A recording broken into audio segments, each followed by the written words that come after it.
ओम ज्ञानतिमिरन्दस्य ज्ञानाञ्जनशलाकया चक्षुरुन्मिलितं येन तस्मै श्रीगुरवे नमः। श्रीचैतन्यमनोभीष्टं स्थापितं येन भूतले स्वयं रूपा कदा मह्यं ददाति स्वपदान्तिकं। वन्देऽहं श्रीगुरोः श्रीयुक्तापदकमलं श्रीगुरुं वैष्णवांश श्रीरूपं साग्रजातं सहगण रघुनाथान्वितं तं सजीवं साद्वैतं सावधूतं परिजनसहितं कृष्णचैतन्यदेवं श्रीराधा कृष्णपदां सहगण ललिता श्रीविशाखान्वितांश। हे कृष्ण करुणा सिंधु दीन बंधु जगतपते गोपेश गोपिकांत राधा कांत नमस्ते। तप्त कांचन गौरांगी राधे वृंदावन श्री भानुसुते नमामि हरिप्रिय। वाञ्छाकल्पतरुभ्यश्च कृपा सिन्धुभ्येव च पतितानां पावनेभ्यो वैष्णवेभ्यो नमो नमः। जय श्री कृष्ण चैतन्य प्रभु नित्यानंद श्री अद्वैत गदाधर शिवासादि गौर भक्तवृंद। हरे कृष्ण कृष्ण कृष्ण हरे हरे, हरे Ram Ram Ram Hare Hare. So welcome everyone to corporate Gita reading. We are continuing from where we stopped. We are in the 4th chapter of Bhagavad Gita, and we completed 5 verses, so we are on the 6th verse. So as we were discussing, let's see. So as we were discussing in the 4th chapter, Krishna talks about a knowledge, the knowledge that he is going to give, this transcendental knowledge that he is going to give. This knowledge is a science, and this knowledge, he says, I gave it to sun god. Interestingly, he says, I gave it to sun god. Sun god gave it to his son Manu, and Manu gave it to his son Ikshvaku, and that's how the knowledge has been passed down. So a very natural question comes: how did Lord Krishna speak this to sun god? Because sun god, he was created millions of years ago. So did he speak him now, or did he speak him that time? So Arjuna on our behalf asked this question, that sun god is senior to birth to you. How am I to understand that in the beginning you instructed this science to him? And then Krishna starts speaking about himself. He says, many births we have taken, you also and me also. And in that, all of us. But only Krishna can remember all of them. Arjuna cannot remember, and we also cannot remember. Millions of births that we have taken, only Krishna can remember. We cannot remember. Okay. So Krishna is opening his biodata. That's the last thing that we discussed. That from this chapter he's slowly opening his biodata. And in the previous chapter he said this particular science, was followed by great kings like Janaka Maharaj. And then people surrendered onto me. That's the last small point he says. Now he talks little bit more about himself. Okay, so with that we will move forward. Any questions, comments, you can interrupt me. Ajopi san avyatma bhutanam ishwaropi san prakritim swam adhisthaya sambhavami atma mayaya. Although I am unborn, my transcendental body never deteriorates. Although I am the lord of all living entity, I still appear in every millennium in my original transcendental form. So interestingly, Krishna says, I take multiple births, but he's saying I am unborn. The word that he uses is Ajha. Ajha means unborn. And my transcendental body, first of all, body is there. Upon that, transcendental is there. Prakrit, Prakritim.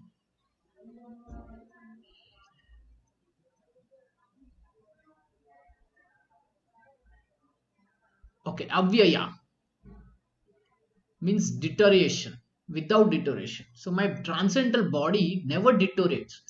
Does our body deteriorate? Yes, right? We have our famous picture where um, just let me take it over there. Okay, we are like a baby, then we take birth as a baby, then we grow a little bit, toddler, then teenager, then prime youth, then middle age, then we become old. So our body is deteriorating, right? And at the end of life, it will end. So Krishna says, my body is not like that. My body is transcendental. He uses the word avyam, avya. It never deteriorates. Although I am the Lord of living entity, meaning Krishna's body never dies. It always remains. Hmm? Although I am the Lord of all living entities, I still appear in millennium in my original transcendental form.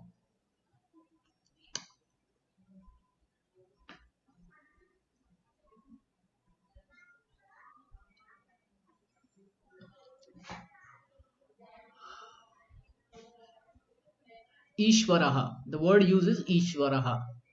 Interestingly, Krishna uses the word Ishvara for himself. I am the Lord. If someone on the street says, I am God, will you accept him? Will you accept such a. No, no. Now we are reading Bhagavad Gita and Krishna is saying, I am God. I am Lord of all living entities. So we need proof. How come you are the Lord and all that? So Bhagavad Gita was spoken in 45 minutes. So in 45 minutes, Arjuna got his proof. Now because we are going very slow, uh, one session per week, we will take many months to reach um, the Virat Purusha chapter, which is the 11th chapter, the universal form, where Krishna sees everything. Arjuna sees Krishna has everything, the moving, non moving, demigods, earth, universe, everything is inside him. So when you see such a picture, then you can say, yes, definitely you're God, right? I don't have that picture here, but there are so many pictures.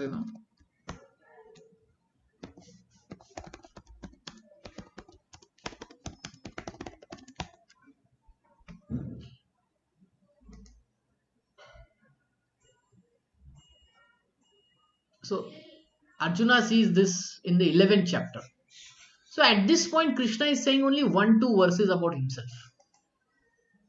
But in the 11th chapter, all that is, he talks about lot of big information, lot of information he gives. So after seeing all this, then you can say, yes, you are God. And that's when Arjuna says, Param Dham, Param Brahma, Param Dham. You are the Supreme. Asitila Devala Vyasa. These are great sages at that point, 5,000 years ago. These sages, they knew that you are the Supreme and they were talking to you like that. But I, at that point, understood it, accepted it, but I had no realization. Now you are giving me that realization. So he says this in 11th chapter. You are giving me this realization. Um, so you are the supreme. So Krishna is saying, I am the Lord of all living entities. I still appear in millennium in my original transcendental form. So every millennium, Krishna appears. We looked at that time cycle where Krishna appears. So, um, okay, we have a very long purport because this is a very important purport. Krishna is talking about himself, and if we are to take him seriously, he's the Lord of all living entities. There has to be proof that he gives, and there has to be sages who should say that yes, he is the supreme, and there has to be demigods, everyone pointing, saying that Krishna, you are the supreme, right? All these proofs should be there. Otherwise, how do we accept Bhagavad Gita? So the Lord has spoken about the peculiarity of his birth. Although he may appear like ordinary person, he remembers everything from his many past births, whereas a common man cannot remember what he has done even few hours before. If someone is asked what he exactly did at the same time one day earlier, it would be very difficult for the common man to answer immediately, he would surely have to dredge his memory to recall what he was exactly doing at the same time one day before. So, in one day before, we cannot remember. What to speak of multiple lifetimes? So, one question I want to ask: do you want to remember, say, few of your lifetimes, previous lifetimes? Do you want to remember? Yes or no? Yes. Okay. For me, it's yes. So, why is it that we are not being able to remember all that? What do you think would be the reason? Uh, I guess the one reason that that's basically it's basically related to that's why we came on this material world. So it's related to because what the reason that we came to material world is that we wanted to enjoy independent of Krishna. Okay, and if we remember our previous birth, so in the previous birth we or the person when the person is dying, so that particular time is very dangerous or very fearful for that person. So if he remembers that time, so in the current lifetime he will not be able to enjoy. Okay, and Krishna has given a full freedom to us to enjoy your material life, even though it is not, you should not, I mean not should, Good, but good. basically Krishna is giving that thing to Yeah. us. So, say, let's say, somebody goes through a very difficult accident and he was in the hospital for 6 months, 8 months. Now, if he has to remember each and every moment of that, it's very difficult, right, to live life. Sometimes the memory has to be removed. Otherwise, if the pain that we have gone through, right, it becomes very unbearable. Like, you must have heard this, these people, these army people, they have PTSD. They have this trauma after coming from war and all. They have this trauma, all that what they have seen in the war, right, the killing, their colleagues dying, and so many bad things they see, ghastly things they see, and all that, if they remember, right, then there is a stress that is developing in them, and that stress is not making them able to live daily properly, so um pain, if we are made to remember the pain again and again and again, right, it becomes very difficult to live. This is a this is a common experience, right? If you have gone through some painful situation, you will immediately say, I don't want to remember that. Yes. Yes, Prabhu. Yes. Yeah. When we go from one lifetime to another, Krishna makes sure that we forget. Now, in the 15th chapter, Krishna says this thing. 15th verse, he says, I am seated in everyone's heart, and from me comes remembrance, knowledge, and forgetfulness. So he makes us forgetful, and then he makes us remember. What he makes us remember? He makes us remember, you wanted to enjoy this and this, so here is your remembrance. What he makes us forgetful? All the pain and difficulties that we gone through in the previous life, he makes us forgetful. And he, because we have come to this world to enjoy and all that, so he makes us remember, okay, now this is how you want to enjoy. And then he gives us a knowledge for what we really want in this life, like that. So this is how he's working. Hmm? So for Krishna, right, his life is never painful. So even if he remembers, he's self-satisfied.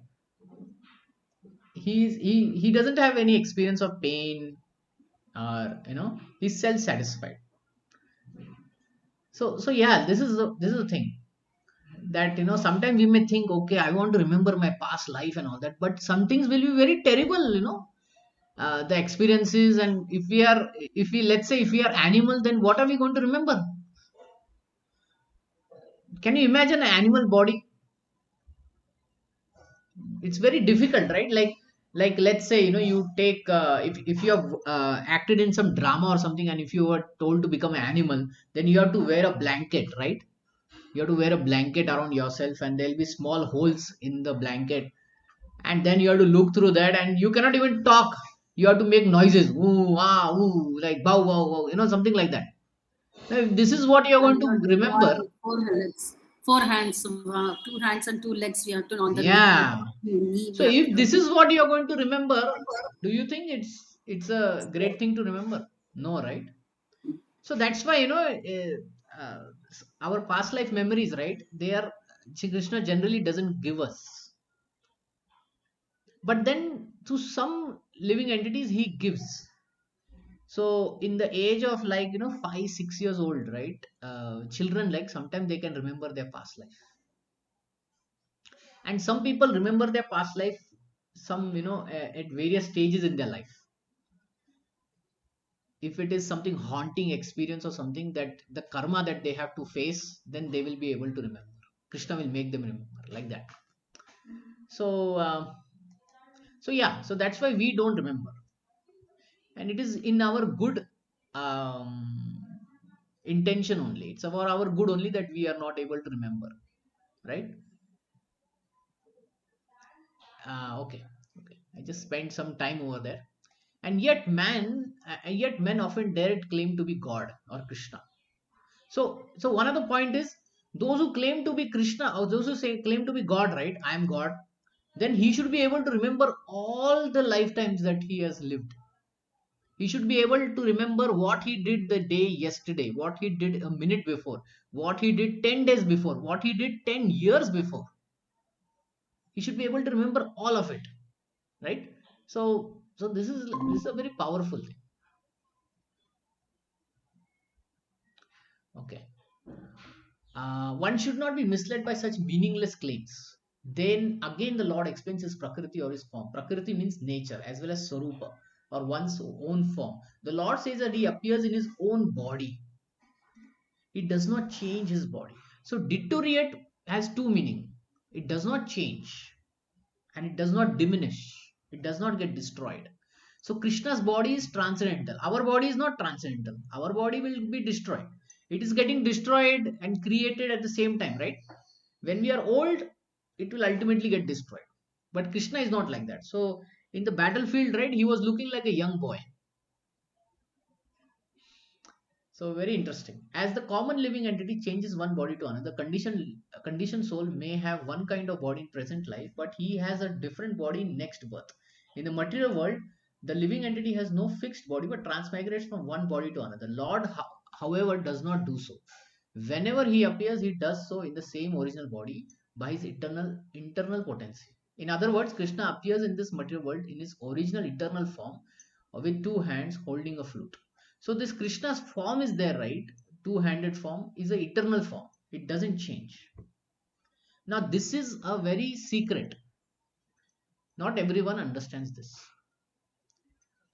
There's a very nice verse from Bhagavatam. We'll just go there. It is said by Kunti Maharani. First canto, Prayers of Kunti.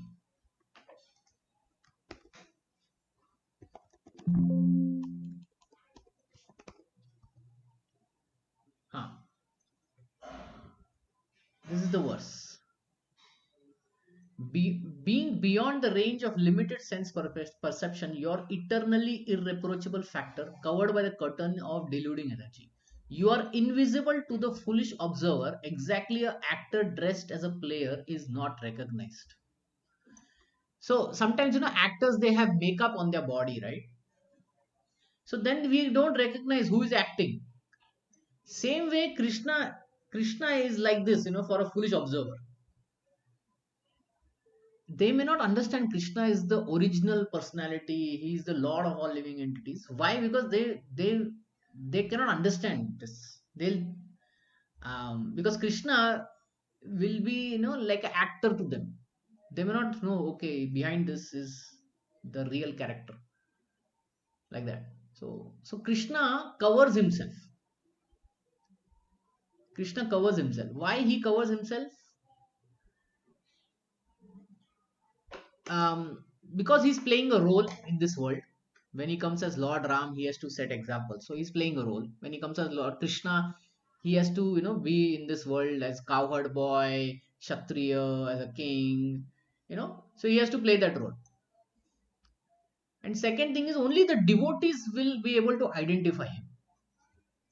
So devotees are those who are in love with Krishna and those who are know the knowledge about Krishna. So they will identify him. Others won't.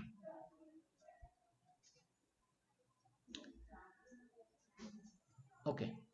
Okay, so this is a very subject matter which will keep coming again and again, and this is a very important subject matter.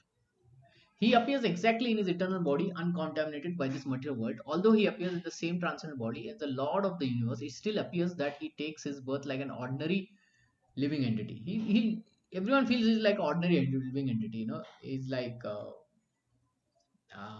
what to say, a historical personality. Some people say like that, but no, it's not like that. Krishna is opening his biodata. He's saying, no, it is not like this.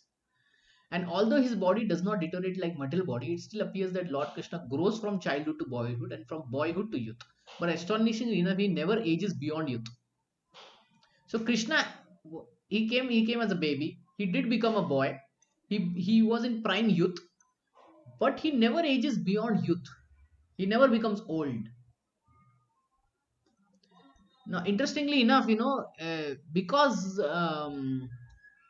the people outside of India, right, they have no concept of God, because in their scriptures, God is never uh, playing a role. He's mostly doing judging what is good, what is bad, and this is your next life, like that. So, so when they paint God, they show him old man, very old man. They'll show him. But in the Vedas, Krishna is the supreme Lord, and he never ages beyond youth. So that's why when we picture Krishna, he's a young boy. At the time of Battle of Kurukshetra, he had many grandchildren at home. In other words, he was sufficiently aged by material calculation. Still, he looked like a young man, 20 or 25 years old.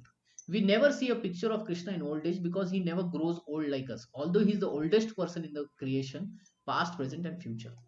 Neither his body nor his intelligence ever deteriorates or changes. Therefore, it is clear that in spite of his being in the material world, he is the same unborn, eternal form of bliss, knowledge, changeless in this transcendent body and intelligence. Factually, his appearance and disappearance are like sun and rising and moving before us and then disappearing from our sight. So, Krishna Janmashtami, right? We celebrate Janmashtami. So, we say birth of Krishna, but actually, it is not a birth. It is like the sun rising and the sun setting. Does the sun rise means the birth of sun? No, right? It is just the movement of the planets and all. The sun appears on the east and then goes and sets into the west. Does it mean that it turns off its light? Like we have this tube light in our room. Does it mean that we are on off something? No. The sun will remain there. It is in our case that we will see him rising and setting.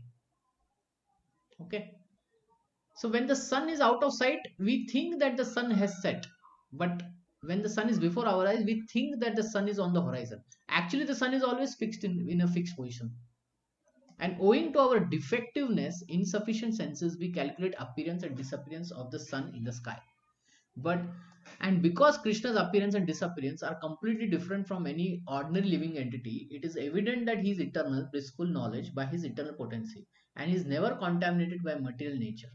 The Vedas also confirm that the Supreme Person God is unborn, yet he still appears to take his birth in multi manifestations.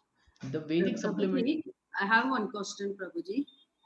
Okay, sure, yeah, tell me. Prabhuji, you told the sun rises in the east and sets in the west and all those things. And then I know that according to the science and all, we have studied that the sun is always that the earth is moving around.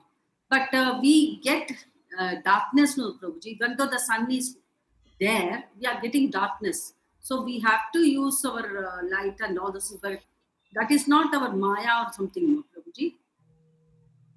No, no, no, no.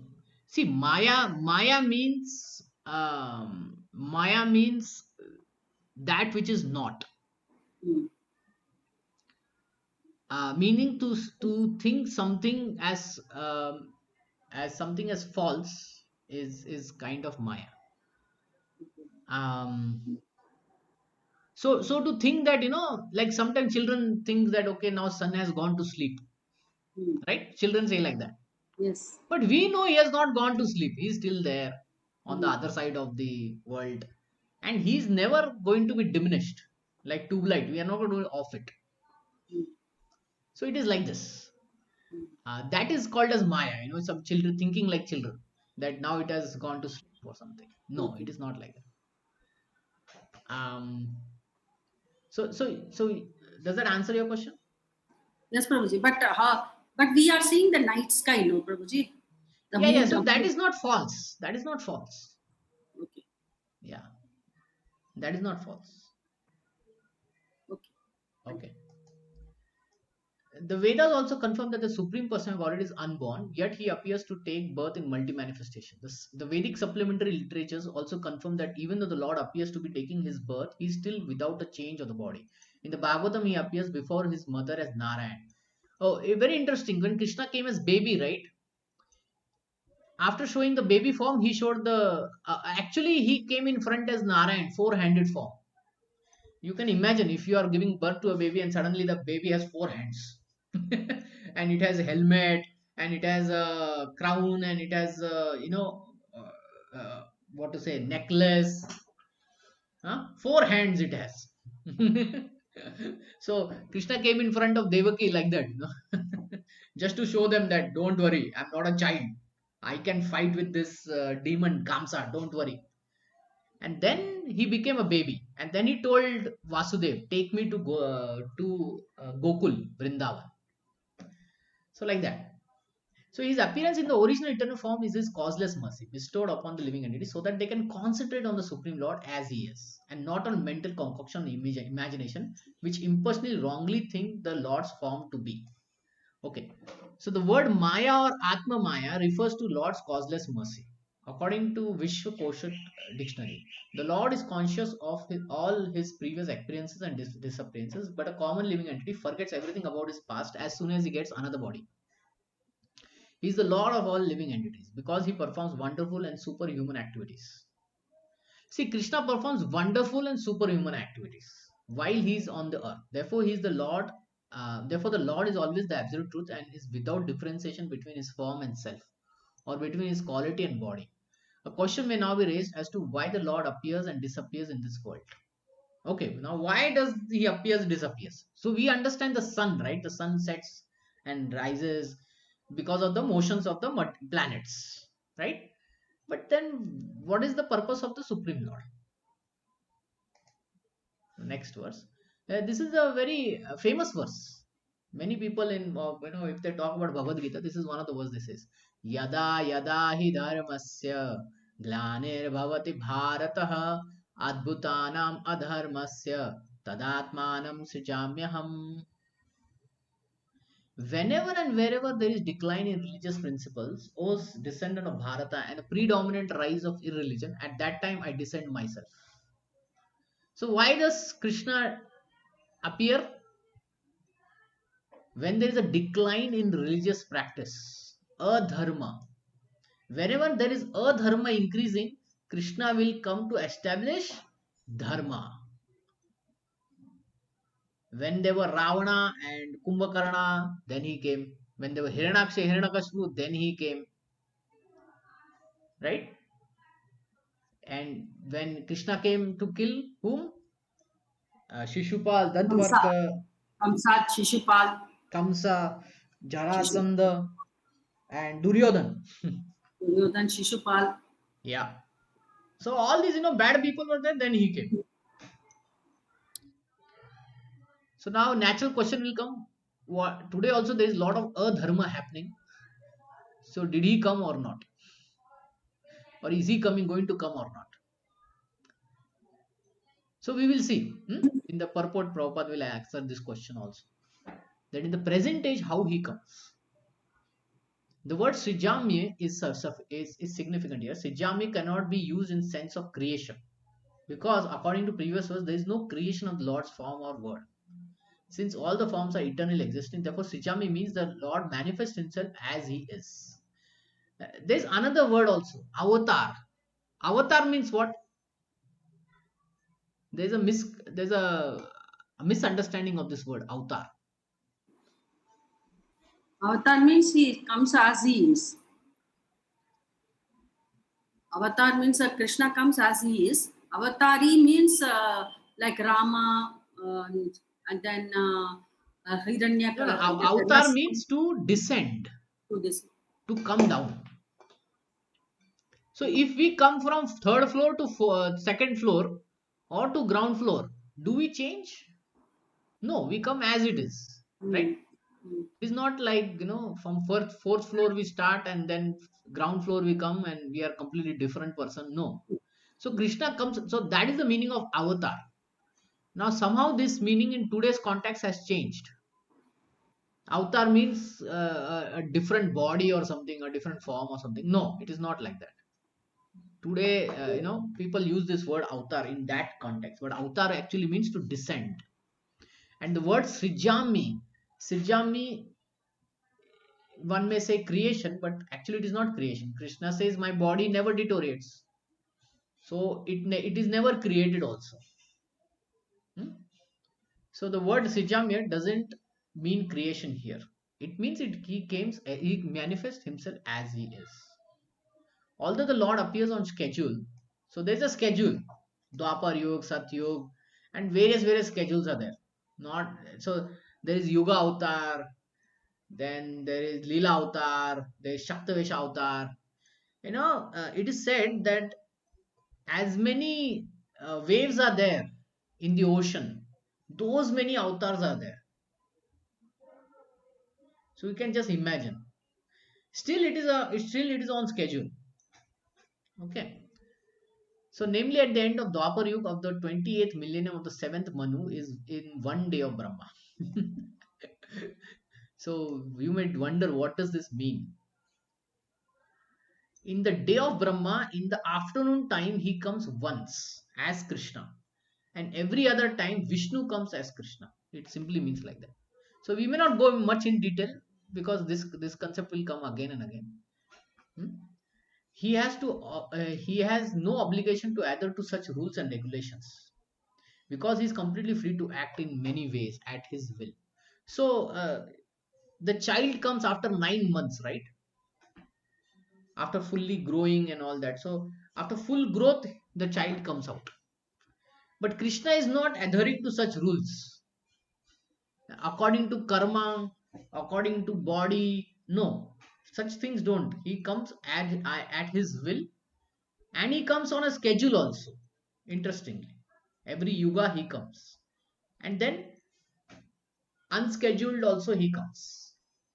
See, we are passing from one body to another out of our own will. No, out of karma, right?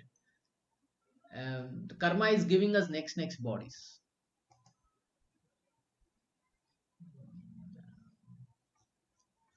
I had this, yeah.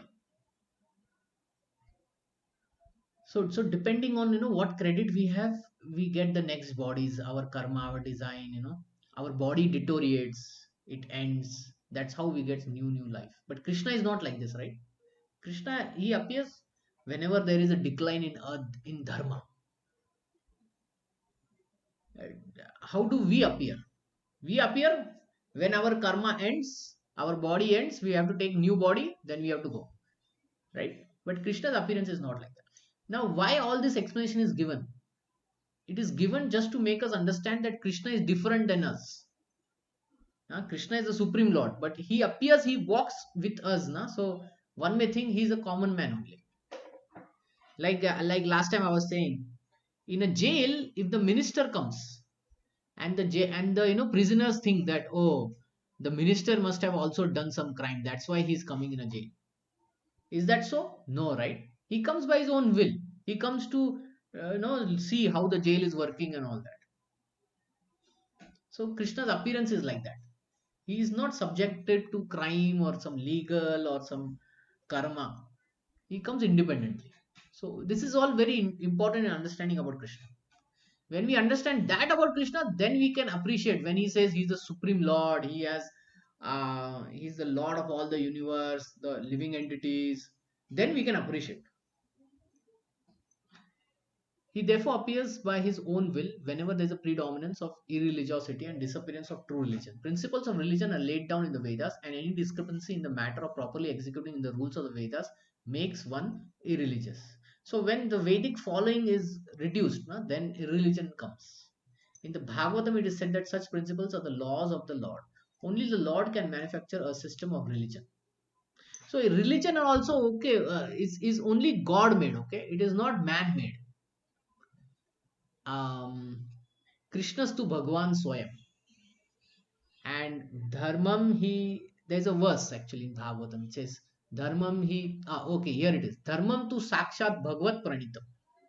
Mean the Dharma, how to live in this world. What are the legal, criminal activities, etc. Everything is Sakshat Bhagavad. Meaning Pranitam means he teaches. He teaches all that. So, so religion is not man-made. It is God-made. Hmm? So these are principles. Okay. The Vedas are also accepted as originally spoken by Lord Himself to Brahma and from his heart, from within his heart. Sorry.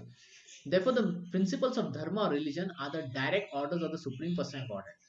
Dharmam to Sakshat Bhagavad Pranidam. These principles are clearly indicated through the Bhagavad Gita.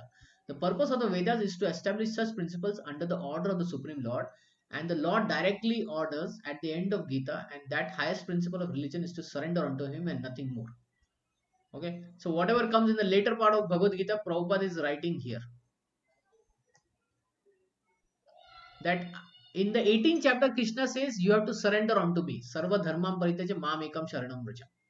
That is the highest order of Krishna. So Prabhupada is pointing that point here. The Vedic principles push one towards complete surrender unto him, and whenever such principles are disturbed by the demoniac, the Lord appears.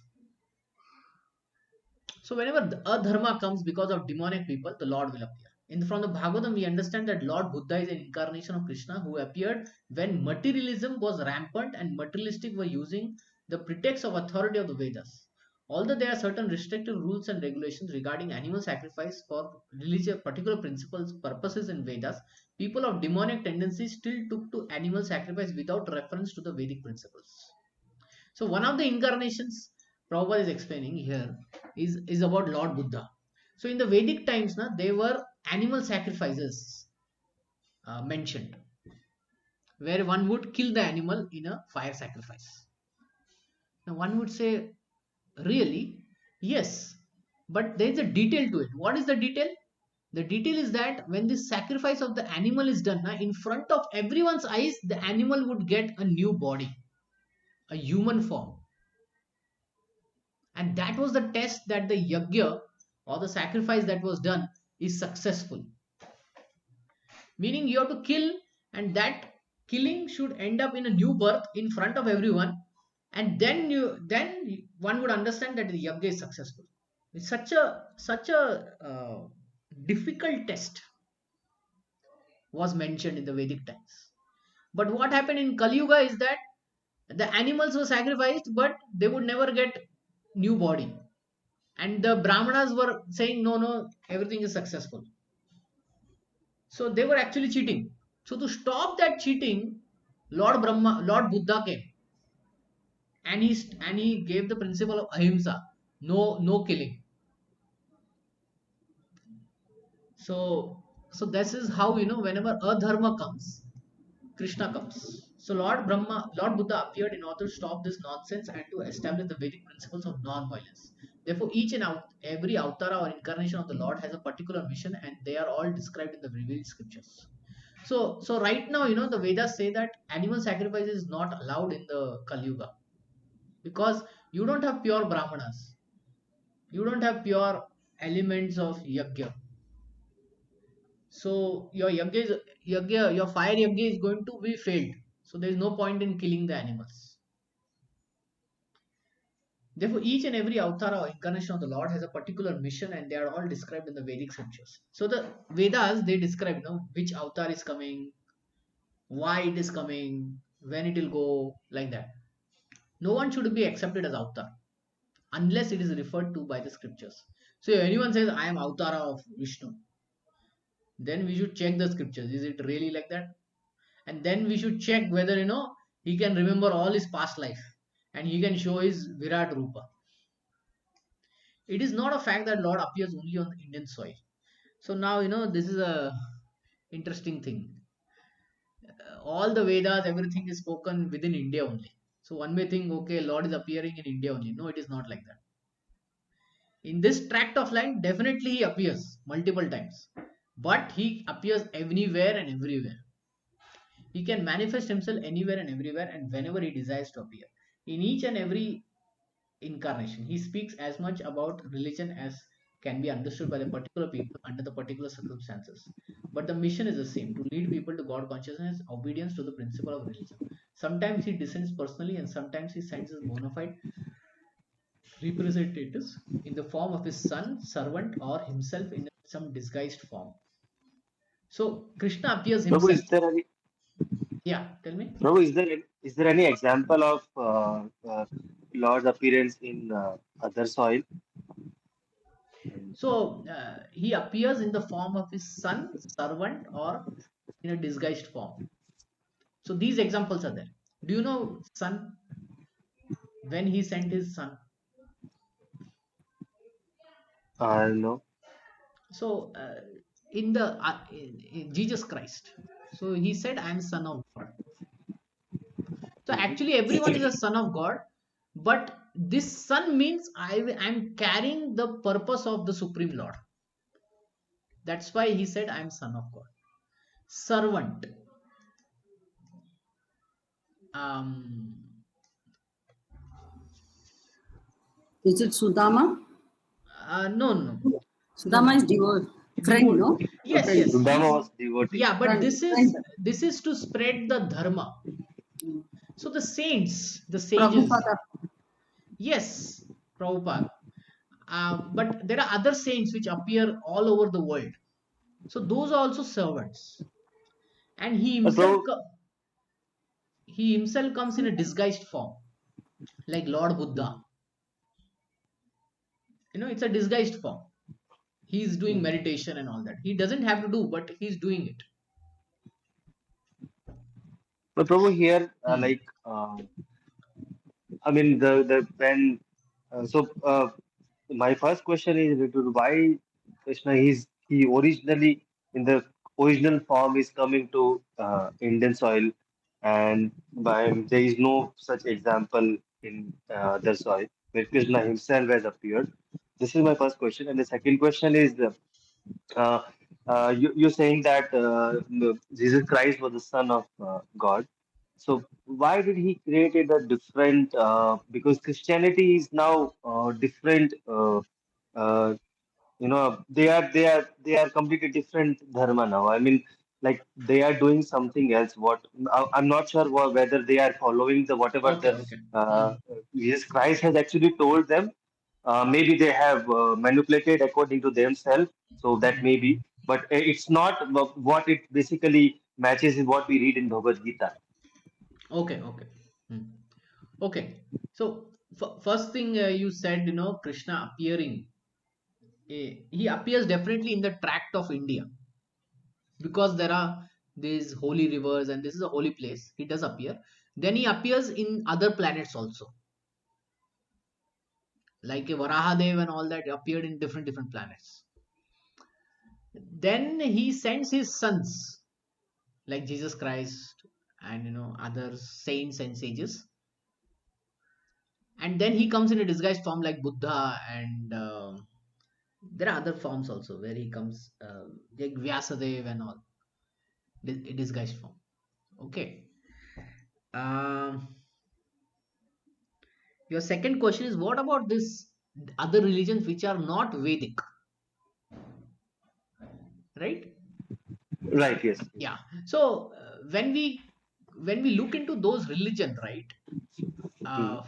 First of all, the principles of all religion are the same.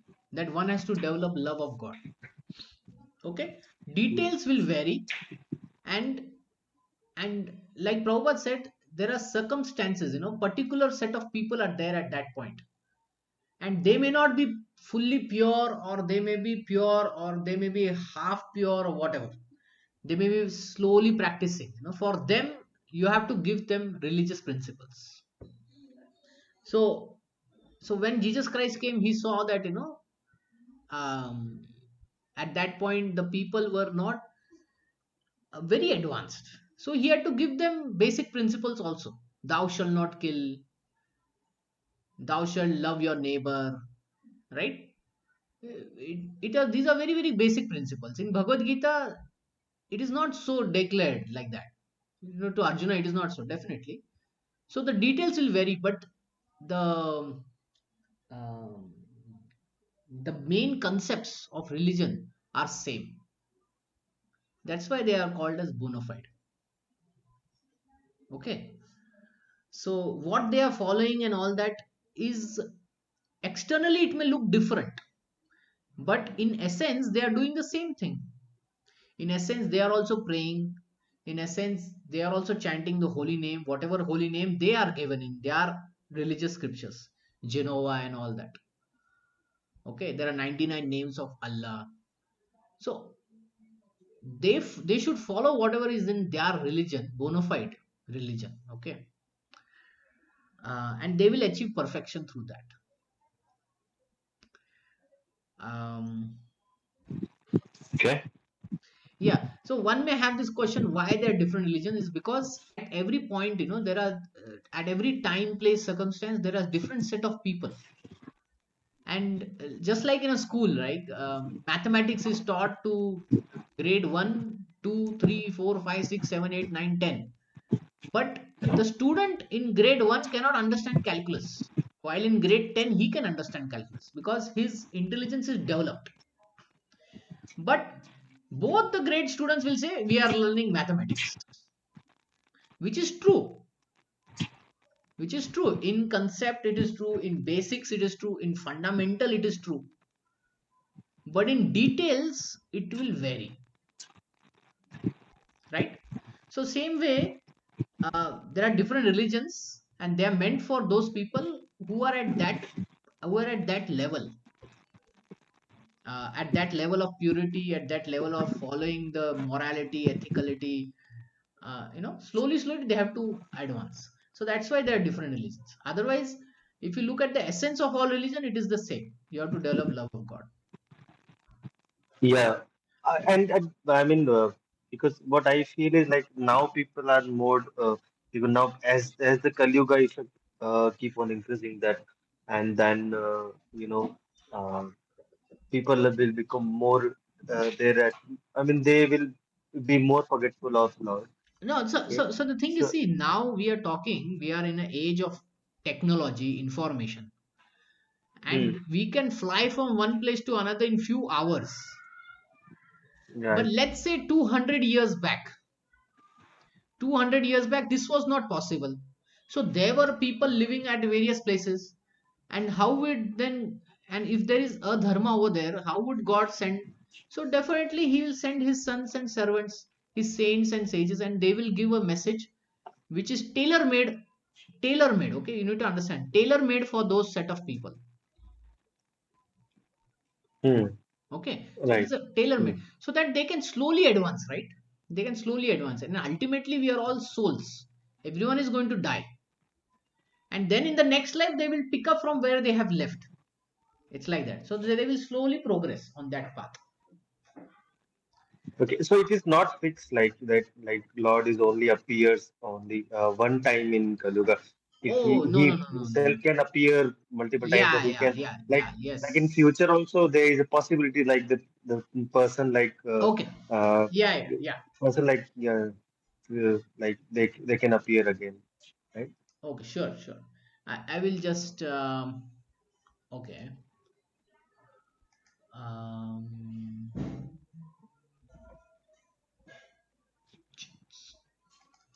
okay.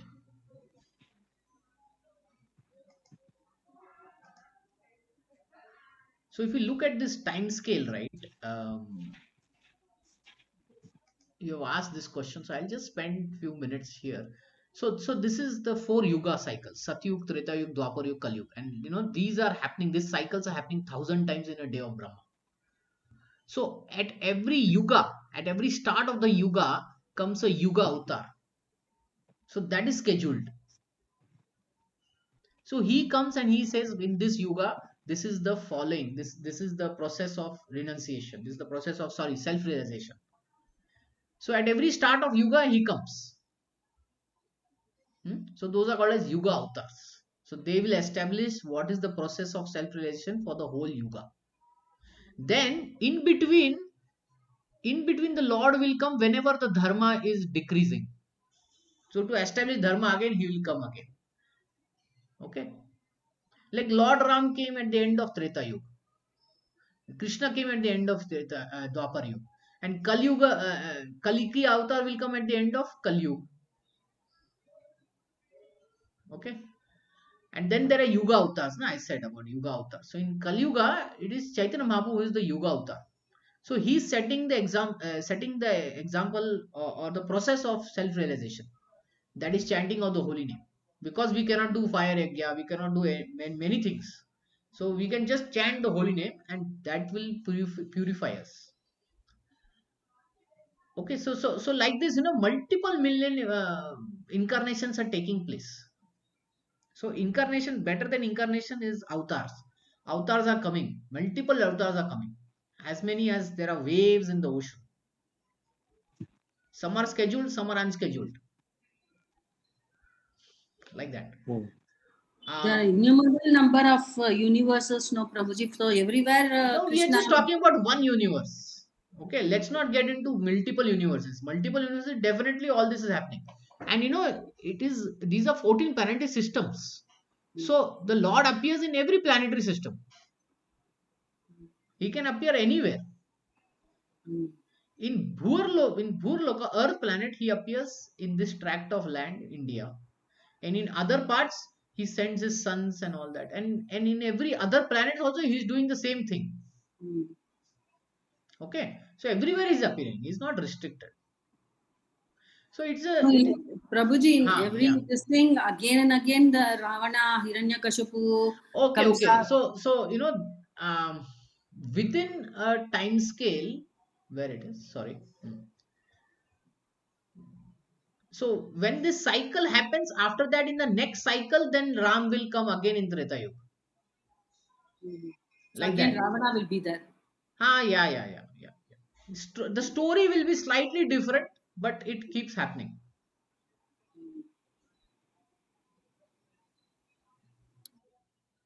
Does this help in understanding? It is like a little complicated to understand how this is happening because it is a So, cyclic time scale. hmm.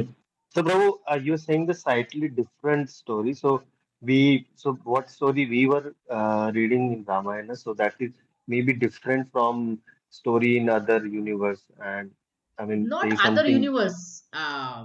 Within the same universe, Lord Ram maybe. appears multiple times, right? In every Yeah, Treta right, Yuga, he appears. So, right. in one of the Treta Yuga, which is before the afternoon of Lord Brahma, he comes as himself, as Lord Ram. In other yugas, Vishnu is coming as Lord Ram. Vishnu is coming as Krishna.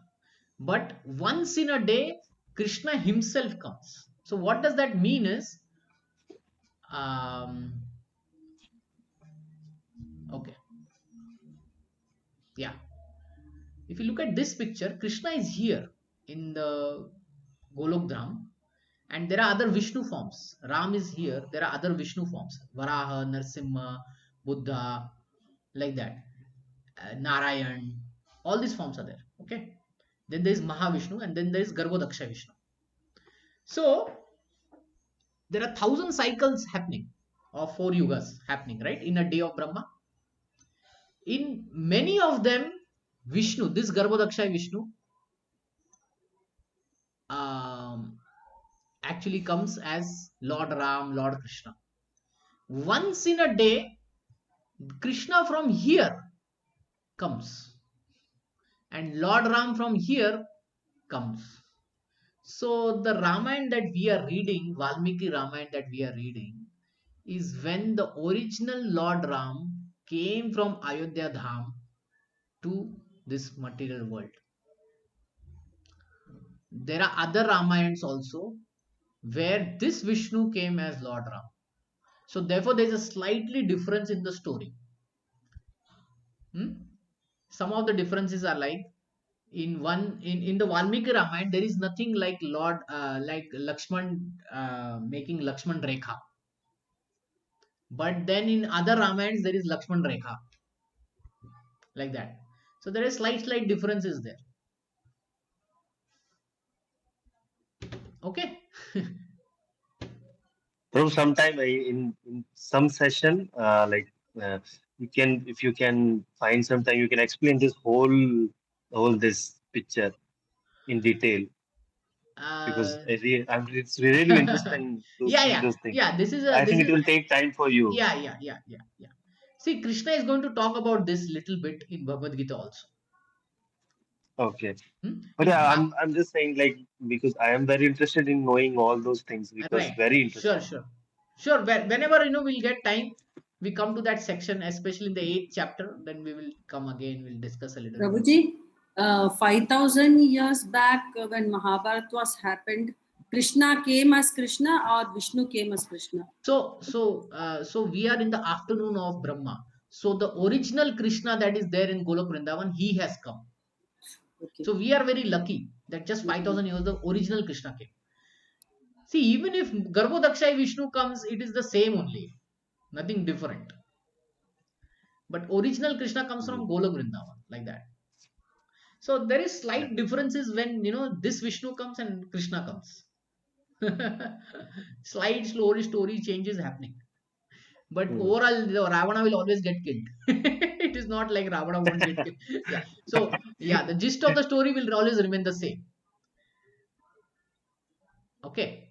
Um. So And okay. Prabhu, we don't find any reference to the in Shastras. We don't Yes, find any yes. reference to the We find reference. Yeah. other Whatever world. I am saying is there. It is in Brihad Bhagavatamrit. I think so. In Brihad Bhagavatamrit, this is there. In other Yeah, Shastras, it is there. So in Bhagavatam itself, it is like that. In I see. Bhagavatam, there is one verse where the Maitreya Muni is talking about Varaha Avatar, and he talks about two incarnations of Varaha Avatar. So we know one incarnation, right? Hiranyaksha, he Yeah. came, he killed Hiranyaksha. But there is one Hmm. more Varaha Avatar who comes in the very early morning of Brahma, when everything is covered in water, nothing is there. Then again Vara Avatar comes, he then pulls out the whole earth and he situates it in the planetary system. That time he's not fighting with Hiranyaksha. He just comes and he gives him the earth from Brahma to create.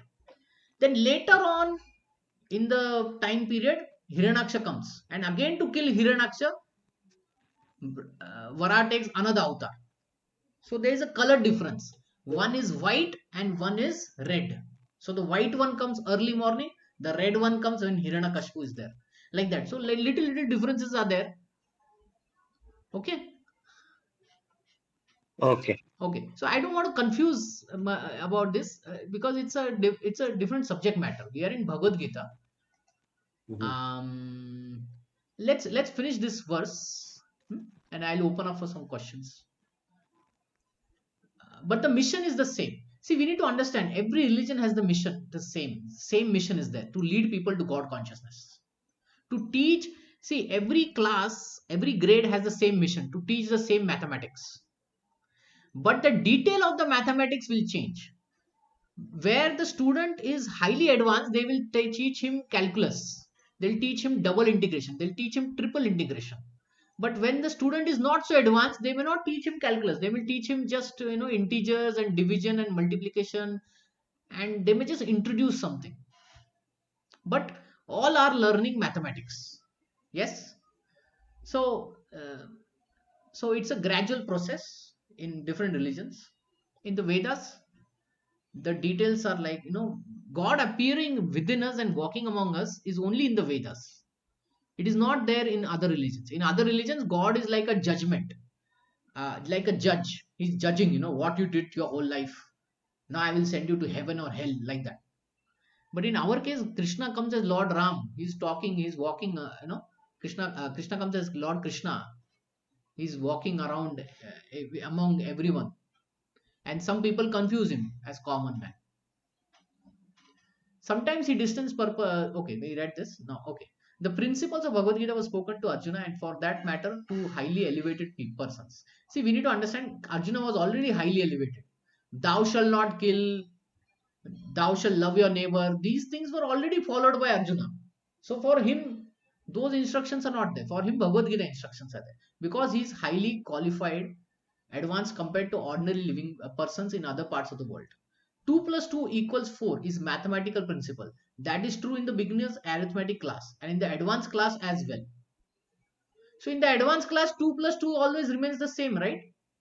But advanced class, they will teach him more about mathematics, arithmetic, calculus, double integration, on all that 4-year series.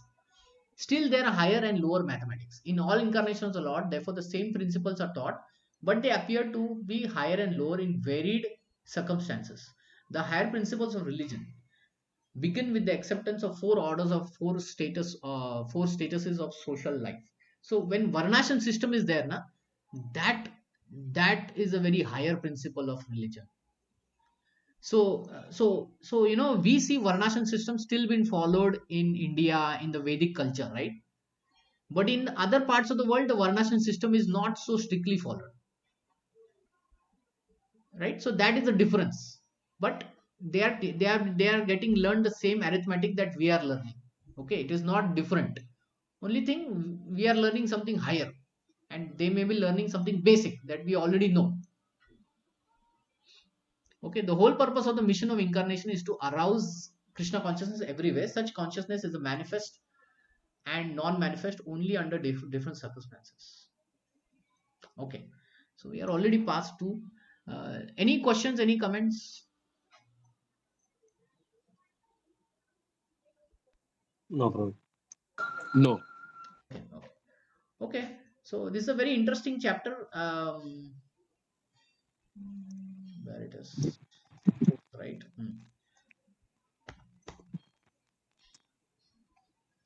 We completed 7. Yeah. So Krishna is still going to talk about his appearances, why he comes, and all that. So 2 more verses, very famous verse.